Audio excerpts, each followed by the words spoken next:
What's up, TikTok? Alright, guys, let me put this in the shade. Let's see if there is any. It's really heating up, right? Yeah, that's not much shade, dude. Well, it's something. Snuff it up against the... Snuffleupagus. Cluffle. God dang, guys. It's sunny and warm all of a sudden. Okay, not all of a sudden, but you know how it is. Hi, guys. Killer Bee Nation. Oh, you know when we go live, it's shenanigans. There will never be a dull moment, that's for sure. It's exhausting being me. Mainly for others. Anyway, I'm Reed Booth, Killer Bee Guy. Oh, guys, we're out here in kind of like the frontier of Palominas and Hereford, the Wild West. We're close to the Mexican border. We got, let's see what we got here. Those are the Huachucas back there. Sierra Vista is right down there below it, to the right a bit, and Fort Huachuca is up on the north end of those. Huge military fort. It's the only reason that Sierra Vista exists. I'm serious. That's right. It used to be called Fry back in the day. And the original was down in Naco on the border, Fort Newell. Now they, what do they call it? Camp Riff, or I can't remember what they call it now. But it's the old Army barracks there and everything. We've done some removals down there. You guys might have remembered. But those are the Huachuca Mountains, and beautiful. You can go all the way to the top of Carr Peak there. You can go all the way up there. You can park right below it. Campground and shit. It's beautiful, primitive camping, and then hike up there. There's aspen trees. Yeah, aspen trees. There's mushroom hunting up there when the monsoons start, which it better be in 20 minutes, damn it. But no, they're saying next week it's going to be a hard hitter. Been saying that. You know, this super El Nino stuff, well, you know, still I'll believe it when I see it. Predict the weather, go ahead. If you don't like the weather in Palookaville, stick around. It'll change. Anyway, Killer Bee Nation. We have a very nice home here for an old buddy of ours, Ken, and he's got bees in a parapet. Oh, we know about those, don't we? Santa Fe style home. Say good morning, Hosh. Good morning, Hosh. Woo, boy, he got that by quick. We're doing a buzz by. Anyway, he's getting all the gear we need and everything. We got to make quick work of this, and mainly because it is a new conceal. It's very straightforward for us. They just moved in. Now, how we know this is he has bees in his bathroom. Okay, there were no bees in the bathroom a week ago. All right, so I told him when a new swarm moves into a new place, and it's their new home, the bees' new home. They want to get to know every nook and cranny like you do or I do when you get into a new house. Hopefully I'll never move again. The next time I move, it's in a pine box. Enough of that shit. Anyway, when bees get into a new room, a new house, if there's a little shaft of light or a little draft of air coming from somewhere, they're in this parapet, the queen bee will send scouts, like explorers, and they go in through this little crack, and they end up in a room, like his bathroom. Well, they don't know enough to go back the way they came, and they navigate by light. So they zoom right into the windows, thinking, oh, we can get out here and we'll go back to the queen. They can't. They dehydrate and die very quickly in the window. So that's what happened here for about a week, although all of a sudden, a couple of days ago, it stopped. No bees coming in. And he was like, did they leave? No, of course not. He came out, and I'll tell you this story in a second. I had to chastise him. I didn't have to, the bees did. Yeah, you know what he tried to do. You didn't even hear this part, Hosh. Well, it was fun as hell. No, what happened? So, well, first of all, I got to finish why the bees stopped coming out. It's because when enough bees go into a room and don't come back, then the queen will say, all right, seal that up with propolis, which is tree sap. Seal that up. Just nobody goes out there anymore because nobody's coming back. Make sense? All right. So, Hosh, you're going to love this shit. So, our buddy Ken here was out here at ground level. You'll see these bees are about 10, 12 feet up. He was down here with a shop vac. Oh, look at it. He's already smiling. He knows where this is going. A shop vac, about 40 foot of cord, and a 10-foot extension on it, or 12, piece upon piece upon piece, standing down there, sucking them up as they came out. Yeah, well, they stopped coming out, right? They don't, you can't, a shop vac with these bees, they avoid the suction. And when I say that, it's two things. If they're in the air, they're going to go, screw you. We're in the air. We have wings. We can just avoid that draft. We're not going to get sucked up by this shit. But if they're in the hole and you're trying to suck them out, well, they're not that easily entertained by that notion, and they will hang on and wait for the tornado to stop. They ain't going to come out. No. So he's there catching them. And a few of them came down and attacked him and stung him. After he turned the vacuum off. Right. Yeah. And yeah, so we had a lot of knuckleheads out there that want us to do that. Yeah. We're not doing that. No. Because this is what happens. Yes. Yeah. No. Stay in your lane. Yeah. Stay in your lane. No. Stay in your lane. Yeah. Okay, I don't know what the fuck. Stay in your lane. It's hot. Leave me alone. Yeah. Anyway, yeah, they're all killer bees we're dealing with. Unpredictable as hell. That's the main problem with them. They're unpredictable. And besides the fact that they can ruin your day. Not ours usually, but you know, everybody else's in the world. All right, so you're already dolled up and ready to go, Senor. You're in beast mode. I see he's in beast mode. He's got that going on. You know what we're gonna have to try to do is use those hydration packs. One of our fans sent us. Remember who that was? Sent us those hydration packs we have up here. Those flat hydration. You know, the Camelbacks. Oh yeah. Yeah, I can't remember who it was, but thank you so much. We'll look bladders. It up. They're called the bladders. Yeah, the bladders, which mine is full enough. Anyway, but flat bladders. We have to figure out how to support them, because you know what I used to do back in the day that I remember was I'd take a Camelback that had the straps on it and all that shit and freeze it flat in the freezer solid, and then put it on my back. This is before the cooling vest. Put it on my back and then have the straw come up, and I could sip ice water as it melted. It's pretty nice. It worked pretty well actually. And they even double up with that underneath the vest and have a you know, ice cold Camelback. You know, we just staying cool is half the battle out here, and not falling off ladders and not dying from bees and all that other shit. You know what I mean? Anyway, all right, Killer Bee Nation, let's go have some fun. Yeah. All right. Well, Hosh, let's. You want to go show everybody what the hell's going on? Come on. You got all the goodies over there we're gonna need? I do. So they're up in this. Now, we thought maybe they were in the wall. We thought maybe they were in the ceiling. We took the thermal imaging camera inside. And no. They are here up in this parapet. And I don't know why those holes are there. Care about you? No, not yet. But this parapet is hollow. And so they're in there. All right. Now they're looking at me. They're weighing me. Really? They're measuring me. Oh, yeah. Yeah, they don't know if I'm a problem. I am a problem, just so y'all know. Ask anybody. I'm a problem. Yeah, and I'm super annoying, too, according to some comments on YouTube. Oh, you've been reading comments again. You know, my wife is always shushing me. And so maybe they're all onto something. Oh, you guys go through a lot of duct tape, huh? All right, what do you want to do? You're going to go up and hit them? Yeah, I feel like that. All right, go for it. If I haven't climbed up 15 foot on a ladder once or twice a day, I just don't feel completely useless. Yeah. Oh, Killer Bee Nation. Hi-ho, hi-ho. It's off to be a super duper dude, I know. What the hell? They're all gone. Oh, look at them now. They're sniffing around. They know. You know what they're doing? They're conspiring against me. Yeah. Bastards. Well, that's kind of... No. It's in the genetics, the conspiring. Once again, you guys. Oh, they got two. These are perfect little holes for them. Yeah, I don't know how those got there. You got any theories? Well, it's not woodpeckers. No, he might have been trying to mount something up there at one point. It kind of looks like somebody drilled a couple holes, doesn't it? Right? So these are not very big holes. So I'm trying to see what class this would be. Guess what? Hand that to me, Hosh. Yeah, what do you think? It could easily be a class 4. Yeah. I don't know, and there's no neighbors around here. That's what I'm trying to figure out what they would be. And yes, now people will say, oh, Hey. what? Fix the TikTok camera. Here, you fix it. No, you just push it forward. Oh, that one.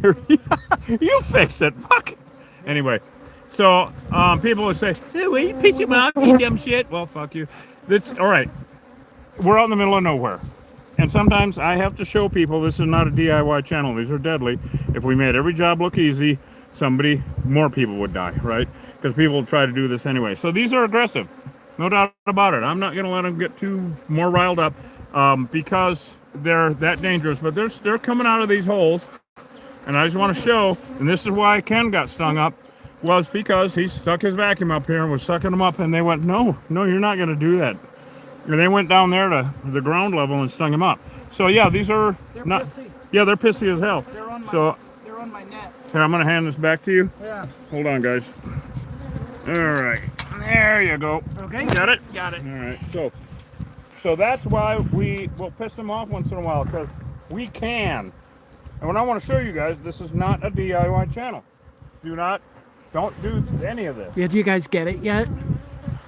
Do you guys get it that it's not a DIY? Do you get it? My God, I have to. Yeah. Don't do this, you guys. If anybody doesn't understand, just let us know in the comments. that I cannot see. That's a can of worms. Yeah, that I cannot see. Oh, we'll see them later. Go ahead, comment. All right, so now we're gonna apply our pyrethrins. Put a kibosh on this puppy. Now these things are a pain in the ass because usually, even though it's down here, this parapet goes up here. And we have tore these apart, but I hate it. It's getting loud. Because they're hanging from up here, right? They're only going in this hole because it's easy. It was accessible. They don't make holes, all right? They do not move things, and they do not make holes. So we got a stud right here because I'm hitting it with straw. Yeah, he's putting poison into that parapet to kill the hive. I'm putting pyrethrin in, which is a, use it according to label, of course, but it's made from chrysanthemum flowers and all damn things. Oh, that's a good one. And it's in all horse shampoo, dog shampoo, Boston Hornet spray. Use it according to label, though. Each formulation is used for different insects and has different effects on them. So now they're pouring out. Holy shit. See that, guys? They're pouring out. Not in attack mode, though, because, see, they're not coming out and just trying to bounce off of me. Well, the ones down here are stinging my gloves. Oh, yes. Yeah. Well, those are the ones that came out when I intentionally pissed them off. Right? So, they're pouring out right now, and just let's get the heck out of here, because they're trying to fan it up. I can hear them. They're really loud in there. You guys have seen us do a bunch of these, but, every single video we do, we'll have a minimum of 100,000 new eyes on it. I mean, make that 200,000 because we'll have 100,000 people. And so, overall, our videos usually get millions of views. So we're trying to teach new people about these things. So if anybody's sick of my repetition, oh well, just look at the good looks, stare at the good looks. That's all I can say. Now we're in Hereford, Palominas area. So they're still pouring out, but not in a type of. So now we're going to put the kibosh on them. We're just outside of Sierra Vista. Yep, so those of you who are new to the channel, these are killer bees. Amongst feral hives here in Arizona, that's all we have. Arizona's 100% saturated with amongst feral hives with Africanized honeybees, and it's been that way here since 1998. They did genetic testing between 93 and 98 at the U of A. Yeah, in conjunction with the Carl Hayden Bee Institute at the behest of the AZ Department of Agriculture, and they conclusively determined after 5 years of testing that we were 100% saturated. They won't even take samples. They won't even take samples. We can't even do the testing anymore because it's so expensive and it's just a waste of time. Yeah. So these all feral honeybees in the state of Arizona are killer bees, and we unalive every hive we find. They're a deadly invasive species. They're a hybrid honeybee created in Brazil, 1957. I'm going to have you hand me a expanding cone. You bet. There's that, you can sit down. Yep. There's that, you can sit down. Got it. Okay, let me show everybody what's going on. Yeah. Shake the shit out of that. Okay. Hi, everyone. It's me again. I don't know, it's hot up. My brain is gone. Anyway, so this is what I'm doing. It's not, we didn't want it to get to, oh, look at them over there. They think there's a hole over there, Hosh, over that next Viga. Yeah. No, this is a great lesson on how landmark oriented they are. So you notice that these holes where they were is right down here from this Viga. Look at where they are now. They're down to the right from that Viga. Isn't that amazing? Yeah. That is a perfect example. That's one of the best examples. So I'll bet you there will be bees down at the next Viga, down at the lower right of it, because it looks the same. They're landmark oriented. They know where they're going. They know what trees are in this yard. They will come in and tell each other, you've heard of the waggle dance and all that shit. Well, they'll come in and tell each other where a nectar source is a mile away and what trees they have to fly over and what hills and all that shit. There you go, Hosh. Yeah. Trade you out. There you go. And we'll do this. fascinating stuff. That's really a cool example of landmark orientedness. Right? So now we're going to seal up these little puppies. Now, of course, these remnant bees, they're going to be around. You've seen us do it 1,000 times. Come on, there we go. They're gonna ball up like they are over there underneath that one. They're wondering, wait, what happened to the front door? I don't understand. But see, the front door is closed here. It's going to be completely closed. All the bees in there are dead or will be shortly. And bees in our climate, as individuals, they're very fragile. You can see them; they're very small. As a group, holy crap, what a pain in the butt, right? But as individuals, they dehydrate and turn to dust very quickly in our environment. So that's a non-issue, and they just moved in, so no reason to tear the house down. Thank goodness. I think that Ken was very relieved about that, which he should be, because it can be a lot of repair and stuff. It's just how life is. We have to go in and assess each situation. We ask enough questions at the beginning on the phone to get an idea of what we're going in for. But most people have never had an infestation, and they have no idea what the hell they're dealing with. These are not ants and termites. These are a whole different breed, a whole different species. I'm going to need another expanding. Okay. So you want to take the clamp? I got one down here. I need the nozzle from that. Oh, you know what? I think I might be able to shake the living shit out of this. So these bees are deadly. They kill people. They kill pets. They kill livestock. Very, very common. We find they're killing dogs, but every week in this county, they kill a dog, a goat, or a horse even. I mean, they're horrible. Cow?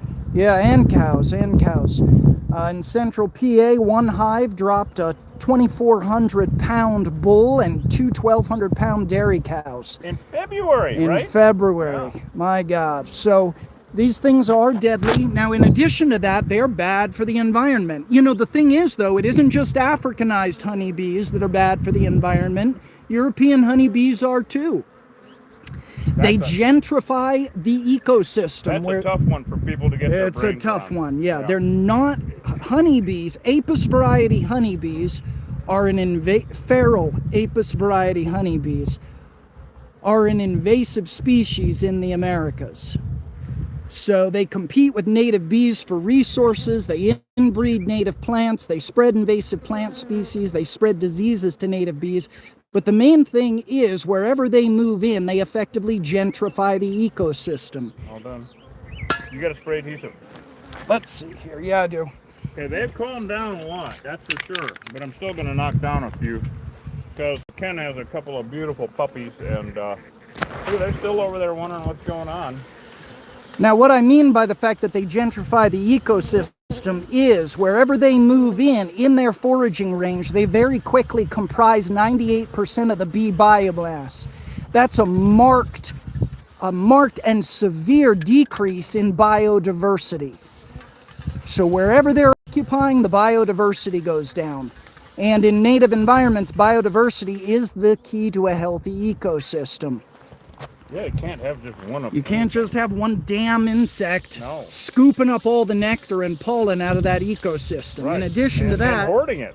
That's all they do is hoard it. Right, they hoard it in these hives. Yeah, so when you find a honeybee hive packed full of nectar, pollen, and honey, those are resources that were in the ecosystem that these bees have stored up inside. These bees, wherever they're building, what they forage in the time of a month can rear 33,000 species, or 33,000 native bees. 1 month. In 1 month. Just get starved out. Yeah. All right, what are we looking at here? Well, I think we got it wrapped, dude. Yeah. Yeah, there's going to be remnants. They're going to be coming back. There won't be very many robbers, and I'll explain that. It's because a hive has to be there for more than a week for the robber bees to know about it. At least that's how I've always found it to be. The robber bees are in a radius, right? They're neighboring bees. They don't live in that hive. They're coming to steal honey. So in a 3-mile radius, all the beehives know about each other in case they can steal honey from each other. They're all enemies of each other. So if that had been there a while longer, there was a bunch of comb in there, then all of the neighboring hives would be sending scouts out over here to try to steal honey, and the guard bees would kick them out or kill them. So that's not really going to happen with this. It's just going to be the remnant bees that'll die off over the coming days, especially with it being so damned hot. So that's a wrap. That one worked out really well. These bees flying around, they're going to go back up there and land after we leave and die. Killer Bee Nation, I'm Reed Booth, Killer Bee Guy. We love you guys. Hosh, what do you have to say about nuke and seals and parapets? Nuke and seals and parapets, guys. If you've got honeybees coming and going out of a hole in your parapet here, and you're in Arizona, they're killer bees. They're Africanized. If you're in the desert Southwest, they're Africanized. And it's getting to the point where everywhere in the country, feral bees, you cannot trust them. They're all becoming Africanized, and if they aren't now, they will be. That's just how this is. This is an incredibly invasive species. Very effective, dangerous, they're apex. And you can't be too careful with these things. If you see honeybees coming and going anywhere on your property and you're in Cochise County, give us a call. We'll come take care of it. Anywhere else, call an exterminator. Never relocate feral honeybees. Always exterminate feral honeybees. Whether they're European or Africanized, they're a problem.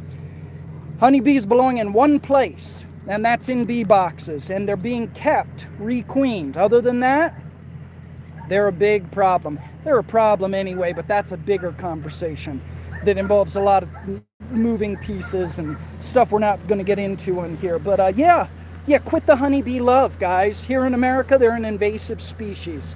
And they prop up big agriculture by like a 7% yield increase, but we don't need these bees. Let's save America's native bees. 4,000 species of native bees here in North America, all at risk thanks in part to honeybees and honeybee Africanization. We'll see you all on the next job. Let's save America's native bees later on.